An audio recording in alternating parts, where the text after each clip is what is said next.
kembali lagi bersama saya Ahmad Yusuf Ubara.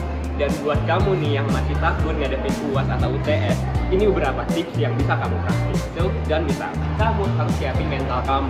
Ujian itu bukan selalu tentang materi, tapi kesehatan mental kamu juga penting. Jangan lupa istirahat yang cukup dan juga olahraga, supaya ntar nanti waktu ujian badan kamu itu fit. Jangan sistem ngebut semalam, karena bukannya malah bikin kamu perform, yang ada ntar malah tipes tuh, kerjain atau nge-review semua materi-materi yang udah kamu miliki selama beberapa semester kebelakang. Nah, yang terakhir itu jangan lupa kamu berdoa, karena ya yang di atas sih yang mungkin bisa bantu. Jadi udah bisa nih dipikir matang-matang trik atau tips kamu atau cara belajar yang mungkin bisa nge-boost kamu.